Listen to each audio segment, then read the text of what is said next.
Let's do some healing. Healing with the blues. That's right, I'm healing with the blues. I've got nothing left to lose. That's why I'm healing with the blues. Such a pain inside. The pain that's there for me, the love that's there for me, I have denied. That's what happens. There's love inside of us, and we keep pushing it away because we think we're being punished or there's something we need to do in order to earn it. But there's nothing you have to do to earn it. Unconditional love is for everyone. And that means unconditional. That means that there's nothing you have to do to earn that love. That's the truth. When you're talking about love, that's what love is. It's unconditional. I'm referring today to the link that's here in the comments for the 7 lessons I learned from my greatest heartbreak. So just to catch you up from the other day, in 1994, as I was finishing up chiropractic college, I was waiting for the birth of my first child, and during labor things took a turn and he was stillborn. And as I was lying there in the bed at the hospital thinking, okay, this is weird, I'm 33 and I'm in this life and death situation. What am I being shown here? Because I believe everything happens for us and not to us. So it's happening for me, and I need to find out what that is, that I'm supposed to learn from this. And the first thing was, okay, so if everything happens to the highest good, show me the good. Where's the good here?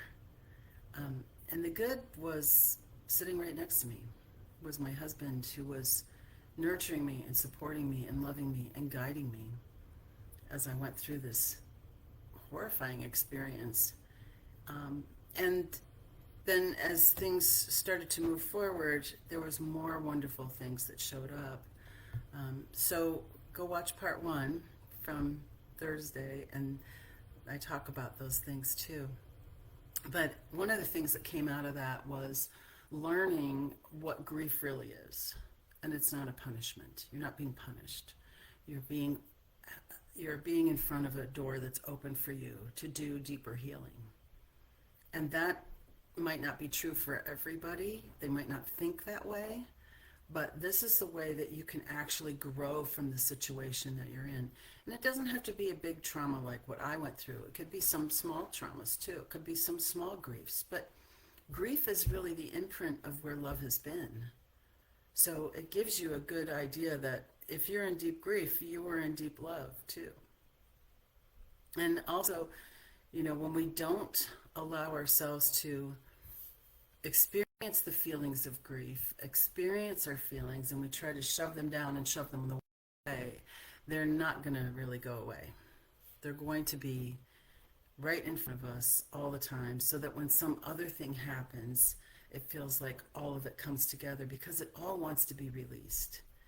You don't, there's a saying, love in your heart wasn't put there to stay. Love isn't love till you give it away.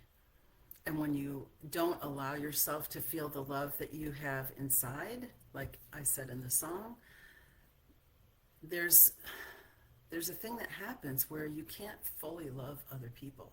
Remember the golden rule: treat others as you would treat yourself. So that means you have to treat yourself pretty good if you want to treat others well too.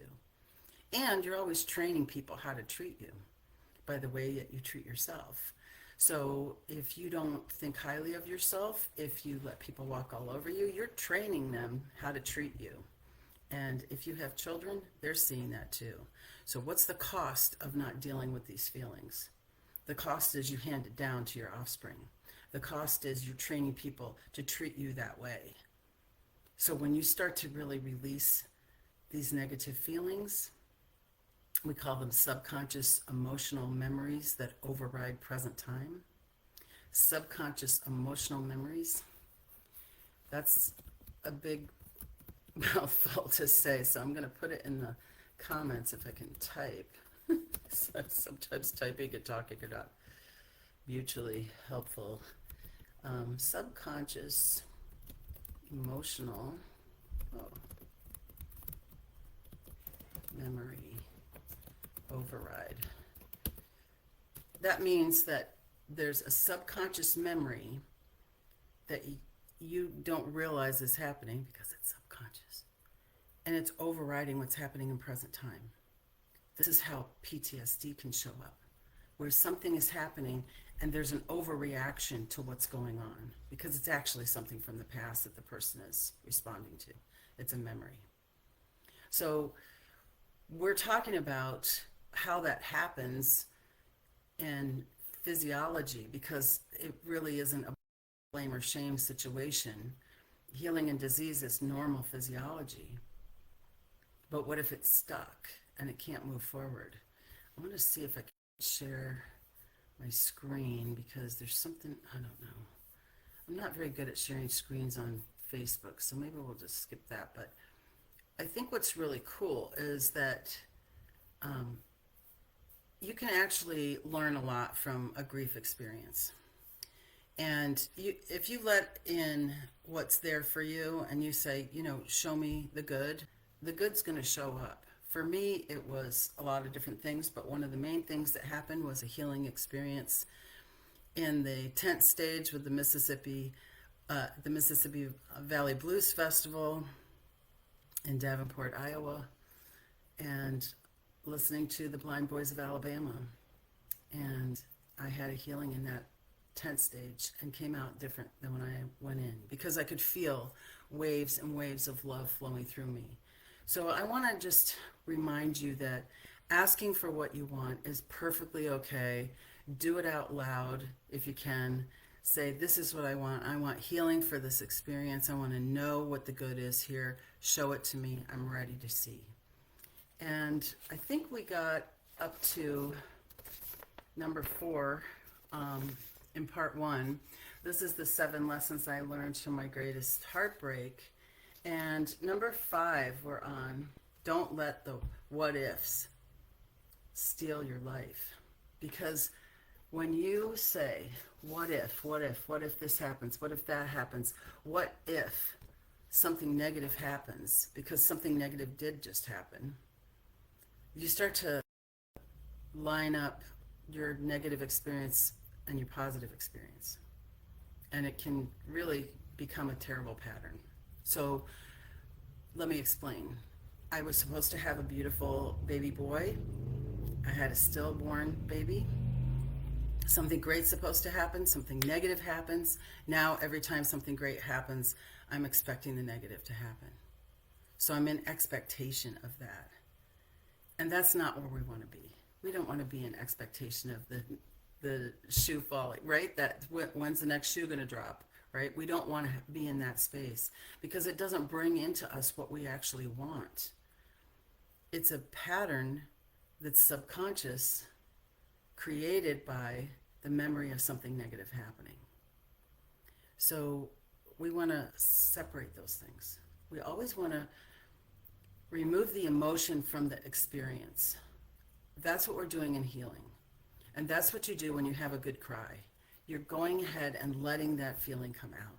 You're letting the emotion, the energy in motion, come out. That's why people like to listen to a sad song after a breakup. It's helping them understand their feelings. It's helping them get their feelings out.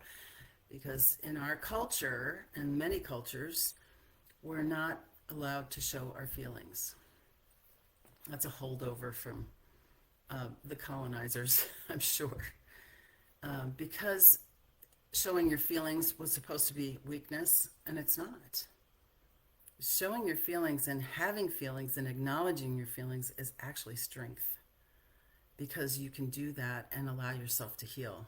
So instead of what if something bad happens, like I thought, okay, well, the baby died, so my husband could die and everybody could die, and you go down that rabbit hole and it's not very much fun.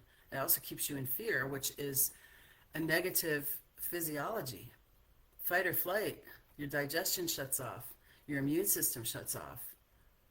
These things are important to use when you're living, but when you're running away from danger, they shut off so that all the blood in your body can go to your large muscle groups, your arms and your legs, so you can run or stay and fight. And that blood rushing to those areas can also cause you to faint or freeze.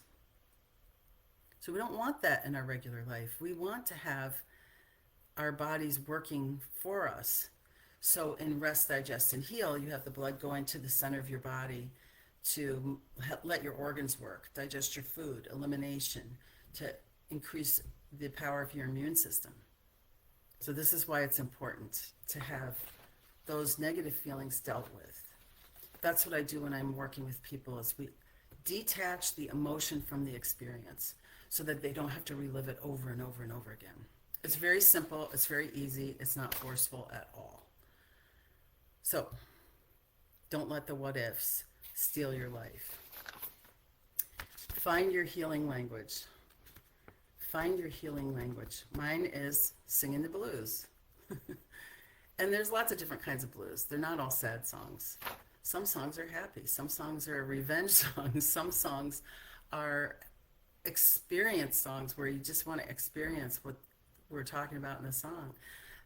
And I call mine women's empowerment blues because I do a lot of songs made famous by women or written by women. And usually in those songs, the women come out on top.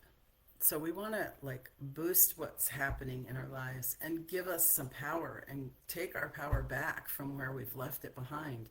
And we do that in the healing work that I do too. We go back and retrieve that energy that's been left behind in those experiences.